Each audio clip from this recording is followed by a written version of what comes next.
No, no es una herejía. Es una teoría que ha sido susurrada en los pasillos más oscuros del Vaticano, en manuscritos antiguos olvidados y en las estrellas. Esta es la historia de un ser que vino del cielo, pero tal vez no en el sentido que nos enseñaron. Una historia que conecta antiguos profetas, luces en el cielo, tecnología inexplicable y una figura cuya presencia sigue dividiendo a la humanidad. Esta es la historia prohibida de Jesús, el ser que quizás no era de este mundo. La evidencia olvidada. La historia no comienza en Nazaret, ni en Jerusalén, ni siquiera en Belén, donde una estrella pareció detenerse en el cielo para anunciar un nacimiento. Namber, esta historia comienza mucho antes, en un lugar más árido y olvidado, el desierto de Judea. Allí, bajo un cielo blanco y sin misericordia, un pastor llamado Eleazar cruzaba la llanura sofocante en busca de una oveja extraviada. El sol caía sobre su cuerpo como una losa ardiente, y el viento seco le lanzaba puñados de arena al rostro. En medio de ese silencio absoluto, donde ni siquiera las aves se atrevían a cantar, ocurrió lo imposible. Primero fue una sensación, un temblor apenas perceptible en el aire. Luego, un zumbido grave, como el gemido de una máquina lejana, como si el cielo estuviera a punto de abrirse. El pastor se detuvo, alzó la vista y sus ojos captaron una figura descendiendo desde lo alto. No era un hombre, tampoco era un pájaro, ni un ángel como los de las pinturas. No tenía alas, ni cuerdas, ni sombra. Era una silueta brillante, compuesta de luz pura, palpitante, como si el sol hubiese tomado forma humana y bajara lentamente hacia la tierra. El resplandor era tan intenso que quemaba la vista, pero no producía calor, solo un silencio insoportable. Eleazar cayó de rodillas, no por fe, sino por miedo. Su mente, sencilla y creyente, intentó encontrar una explicación. ¿Era un ángel? ¿Era Dios? Pero en lo más profundo de su ser, algo le decía lo contrario. Aquello no pertenecía a este mundo. El encuentro nunca fue registrado oficialmente. Fue olvidado, enterrado por el tiempo y por la religión. Pero un texto etíope, escondido en los márgenes de la historia, lo menciona con una frase escalofriante. El Hijo del Hombre vendrá sobre las nubes, envuelto en fuego, y su voz resonará como el trueno. Durante siglos se interpretó como metáfora, como profecía. Pero, ¿y si era literal? ¿Y si no era un mensaje divino, sino una advertencia? Lo más perturbador es que no se trata de un caso aislado. Siglos antes del nacimiento de Jesús, el profeta Ezequiel escribió un relato aún más desconcertante. Dijo haber visto una nube con fuego envolvente, un resplandor que lo cegaba, y dentro de ella algo que brillaba como metal fundido.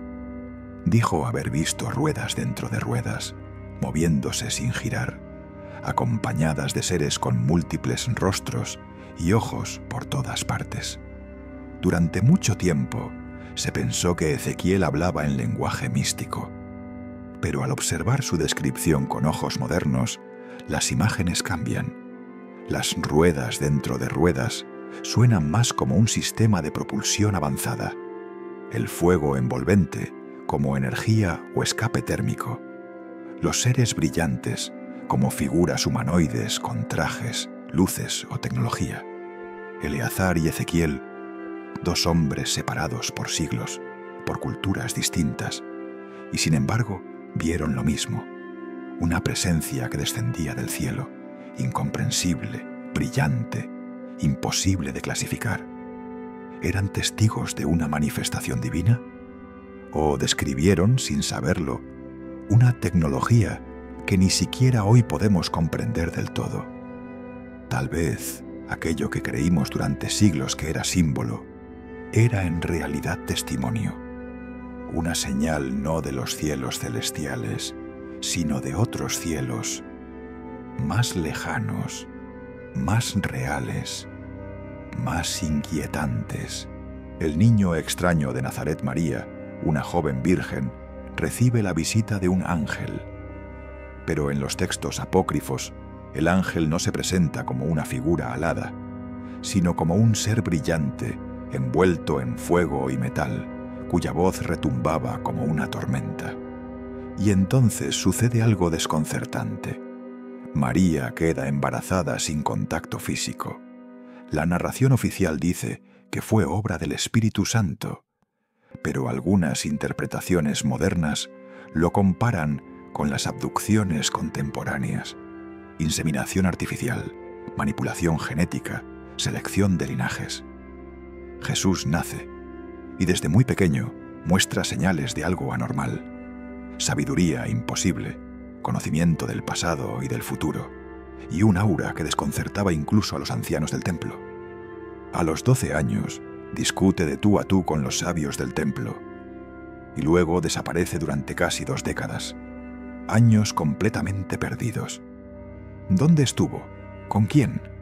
¿Aprendiendo qué? El ser que domina la materia. Cuando regresa, ya no es solo un hombre, es un milagrero.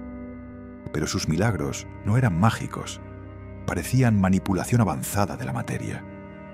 ¿Convirtió agua en vino o transformó su composición atómica? ¿Caminó sobre el agua o controlaba la gravedad? ¿Sanaba con solo tocar o dominaba la bioenergía celular? ¿Revivió a muertos o reactivó estructuras vitales con conocimiento avanzado del cuerpo humano? Algunos textos gnósticos afirman que Jesús no tenía sombra, que su cuerpo era incorruptible, que podía cambiar de forma. Y lo más perturbador, muchos testigos afirmaron que después de resucitar, Jesús ascendió al cielo rodeado de nubes y luz cegadora, un alma que sube o una nave que lo recoge.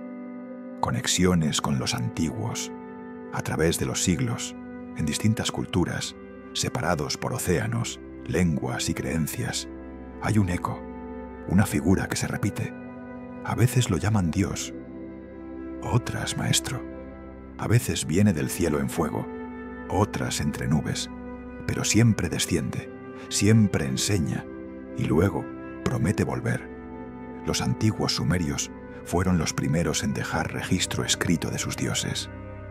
En sus tablillas de arcilla se menciona a los Anunnaki, los grandes del cielo y la tierra, que descendieron a la tierra en carros de fuego, traían sabiduría, medían los cielos y modificaban la creación.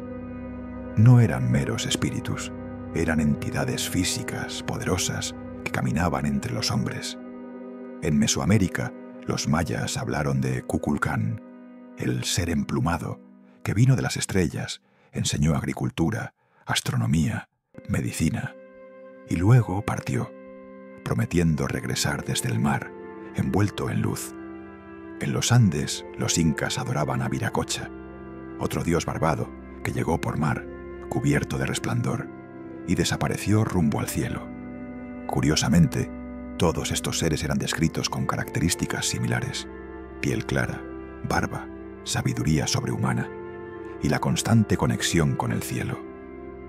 En la India, los dioses no descendían con alas, sino en vimanas, naves brillantes que surcaban el firmamento. Los Vedas, sus escrituras sagradas, describen estas naves con detalles inquietantes: capacidad de levitación, velocidades imposibles, armas de fuego solar, incluso batallas aéreas. ¿Cómo podía una civilización de hace miles de años describir máquinas voladoras con tal precisión? Estos relatos, que durante siglos fueron tratados como mitos o alegorías, cobran un nuevo significado cuando los ponemos lado a lado. ¿Y si no eran fantasía? ¿Y si todos hablaban, sin saberlo, del mismo tipo de ser? Un viajero cósmico, una entidad no humana que se manifestó en diferentes momentos, con distintas máscaras, adaptándose a cada cultura, pero con un patrón constante. Siempre viene desde arriba, siempre trae conocimiento prohibido o adelantado a su época, siempre es venerado y siempre se va. Pero lo más inquietante no es su llegada. Lo más inquietante es que todos prometen volver. ¿Estamos ante fragmentos dispersos de una única historia? Una sola inteligencia, una misma presencia, dejando pistas entre civilizaciones antiguas, como si se tratara de una misión global, una intervención cuidadosamente dosificada. Si es así, ¿qué papel jugó Jesús dentro de esa secuencia? ¿Fue un maestro más o el último enviado de esa antigua conexión con las estrellas? La conspiración del silencio. En el siglo IV, el emperador Constantino convocó el Concilio de Nicea. Fue allí donde se definió oficialmente que Jesús era Dios encarnado, y se prohibió todo texto que lo describiera de otra forma. Los evangelios gnósticos, las visiones de Enoc, los textos de Nag Hammadi, todos ocultaban algo más. Una verdad que ponía en peligro el control de la religión organizada. Porque si Jesús no era humano, si venía de las estrellas, entonces no lo controlaban. Y si Él era solo uno entre muchos, ¿qué otros seres han estado aquí, guiando o manipulando a la humanidad? El mensaje del futuro, una teoría aún más inquietante, ha surgido entre científicos y teólogos alternativos. ¿Qué pasa si Jesús no vino del espacio, sino del futuro? Un descendiente de la humanidad, con tecnología avanzada y misión clara: reparar, advertir, guiar. Su conocimiento, su genética, su capacidad, todo encajaría más como un viajero temporal que como un ser divino según los estándares clásicos. El regreso del ser estelar. Jesús prometió regresar. Pero, ¿y si no viene en nubes simbólicas? ¿Y si regresa en una nave como la que lo recogió? ¿Y si las profecías del Apocalipsis, los truenos en el cielo, las trompetas, son el eco de motores cósmicos encendiendo? Tal vez el día del juicio sea el día del reencuentro con nuestros verdaderos creadores. Y ahora te pregunto, ¿realmente crees que Jesús fue de este mundo? Si esta historia te sacudió, si algo en tu interior sintió que hay una verdad más profunda oculta en las estrellas, suscríbete a Clave Oculta, donde cada semana revelamos lo que otros prefieren callar. La verdad no teme ser investigada, pero cuidado, porque una vez que miras al cielo, ya no hay vuelta atrás.